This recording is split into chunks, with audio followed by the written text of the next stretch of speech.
Literally less than 5 minutes after Donald Trump took the stage in Novi, Michigan, he began ranting about Beyonce. He began slurring his way through sentences about Kamala Harris, and the crowd was dead throughout all of it until he brought up trans issues. They really care about trans issues for some reason, but it got so bad that even Fox News began to pull away from his rally because he weaved it back to Beyonce after 10 minutes, and it's because Beyonce kind of got his ass last night. She showed up to the Houston, Texas rally with VP Harris, and the energy was palpable. The crowd was young and ready to vote, and her and Kelly both absolutely dumped Donald Trump. And I want to break that down. I want to break down his reaction because, of course, he took the bait today and he responded. He said about Beyonce, bleh, basically saying, who knows who Beyonce is? Yeah, who knows who Eminem is? Who knows who Beyonce or Mark Cuban is? When we could have Kid Rock or Hulk Hogan, give me a break. But with 10 days to go, we have no time to waste. Make sure you drop a like, make sure you subscribe, and let's just jump right in with this clip of Donald Trump talking about Beyonce and basically going bleh about Beyonce.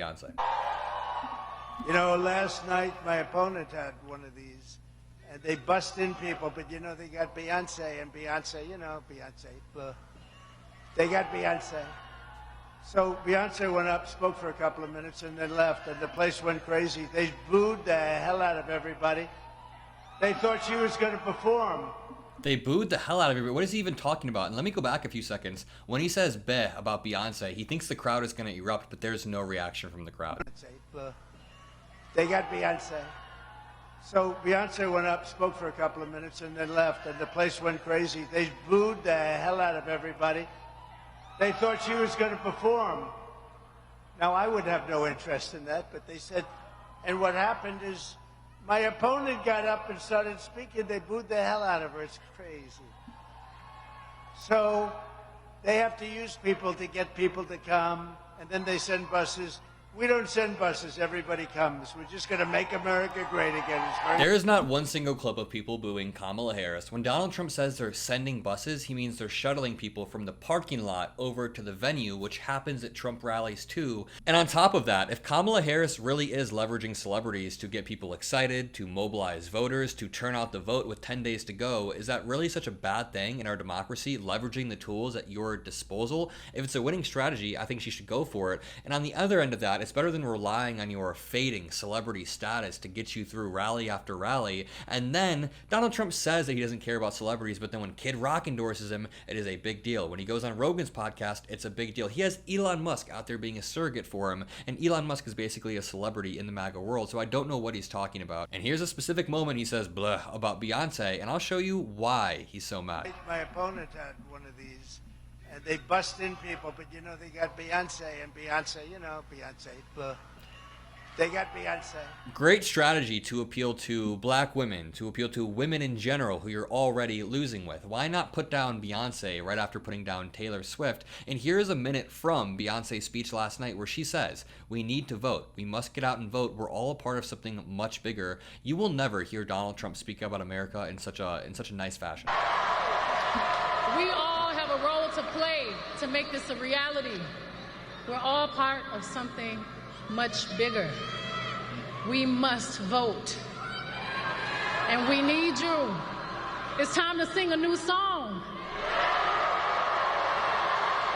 A song that began 248 years ago. The old notes of downfall, discord, despair no longer resonate. Our generations of loved ones before us are whispering a prophecy, a quest, a calling, an anthem. Our moment right now, it's time for America to sing a new song. Our voices sing a chorus of unity.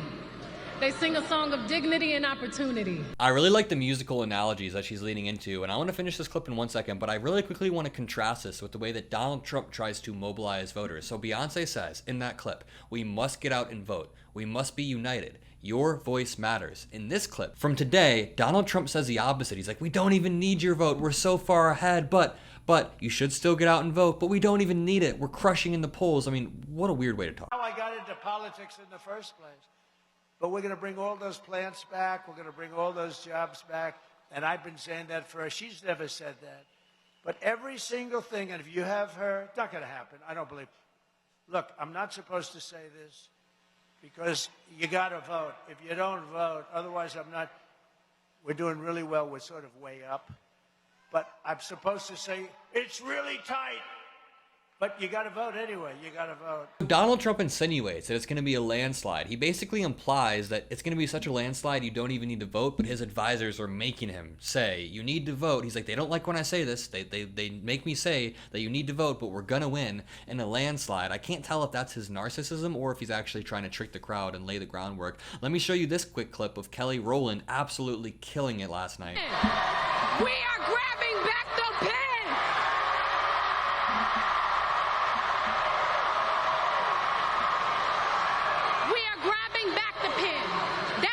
To forge a new path with Kamala Harris and Tim Walz. We are grabbing back the pen to write a new American story, a story of community, of equality, strength, of kindness, and of hope.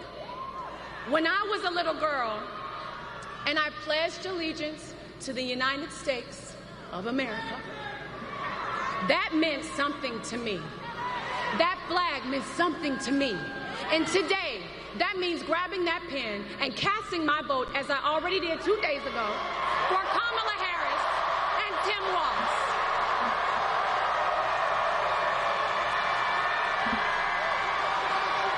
Now, Houston, you've already had a hand. The energy is absolutely palpable. Let's go check in on what's going on right now in Novi. I got into politics in the first place. But we're going to bring all those plants back. We're going to bring all those jobs back. I want you to notice how the crowd just doesn't react. The crowd refuses to react. And I've been saying that for her. She's never said that. But every single thing, and if you have her, it's not going to happen. I don't believe it. Look, I'm not supposed to say this because you got to vote. If you don't vote, otherwise we're doing really well. We're sort of way up. I mean, the people in the back are just on their phones. This dude isn't even looking in the right direction back here. Everybody is completely checked out. Watch Fox News cutting away from Trump as he continues to rant and rant. One day they had 39 million votes. At the end, they had a winner, they had a loser, and that was it. Everybody went home. That's crazy. And we're going to get it back. With your help 10 days from now. But there's a big lobby against it, you know. All right, you've been listening to former President Trump in Novi, Michigan. You've been listening to him for long enough. Continue to monitor that and bring you any news if it warrants. For reaction, though, to what we've just been listening to, let's bring in now former acting ICE director and Fox News. Even Fox is bored of the tired and incoherent ramblings, and honestly, I wouldn't be surprised if we hear Trump saying that they should strip their broadcast licensing away over the next week, like he said with ABC, like he said with CBS. He's already told Rupert Murdoch face to face that he doesn't want them playing negative ads. And even yesterday, he told Joe Rogan the biggest mistake of his presidency was picking bad, disloyal people. Now, every time Donald Trump tries to defend himself from these John Kelly Hitler remarks, he ends up digging his hole further because he says in his answers that John Kelly wasn't loyal enough. He was disloyal. He just needed more loyal generals. So in the process of trying to defend himself, Trump is basically revealing the psychology that led him to say that in the first place. Donald Trump sat down with Joe Rogan to record a 3-hour interview for the Joe Rogan Experience. I've already made a video on this. I'll probably make another one breaking it down later. And in the wide-ranging discussion, by wide-ranging, they mean it ranges from everything to immigration to election fraud and trans issues, which are right in between. In the wide-ranging discussion, Trump said his biggest mistake during his time in the White House was hiring bad people or disloyal people. The former president also repeated unsubstantiated claims the 2020 election was rigged, but when Rogan asked him if he was going to ever release evidence, Trump changed the subject. He stuttered. He went, Rogan asked Trump whether the ex-president had made bad choices in appointing White House officials. Trump, after boasting about his Supreme Court nominees, then said, the biggest mistake I made was I picked some people that I shouldn't have picked. And by some people, he means 92% of his cabinet absolutely hated him. I mean, 44 officials have come out and said, we cannot let this man back into the White House. I have one more clip of Trump to play, but I want to highlight this really important story going on in Pennsylvania. I want to play for you this quick clip of Pennsylvania officials explaining how a deep red county had 2,500 voter registration rolls turned in that were fraudulent. Let me play this for you. Good morning, everyone. District Attorney Heather Adams. On Tuesday afternoon, I was contacted by Krista Miller, who is our Chief Clerk of Elections, regarding potentially fraudulent voter registration applications that had recently been received by her office. At that time, she informed me that the elections office received approximately 2,500 applications at or near the deadline for registering to vote. While preparing to process these applications, staff noticed that numerous applications appeared to have the same handwriting, were filled out on the same day with unknown signatures, and some were previously registered voters, excuse me, and the signatures on file did not match the signatures on the application. So there is actual voter fraud going on. And let me know in the comments if you want me to make a full extended video just about this case and just how we can remedy this and use this as a prime example for why, number one, voter fraud isn't that common. Number two, when it does happen, they find it right away, right here. And number three, all the mechanisms are working how they are supposed to. Now, we shouldn't be mad that they found 2,500 illegal votes. We should be happy that they found 2,500 illegal votes because they found it. That means the mechanism to find these illegal votes is there and it's working, and they are auditing it, they are recounting it, they are verifying the signatures. This actually is an argument against there being widespread voter fraud if you think about it, because if they so easily found these 2,500 ballots, how would they have missed millions and millions of illegal votes using the same recount mechanism? So to take a step back, if you were confused when I said that it's good they found those votes, I mean, it's bad that they were originally cast, but it's good that the mechanisms stopped the votes from being counted, at least. Here is Aaron Rupar posting Donald Trump back in Novi, Michigan. Listen to how aggressive he's being. A really aggressive way to phrase something rather innocuous. I killed the massive plants that were going to be built in Mexico. They're dead. Dead. They're all dead. Seems like some good vibes going on at that rally. Let's see what Tyler Perry had to say in Georgia the other day. This video is actually pretty badass. You want to hear something about an American dream?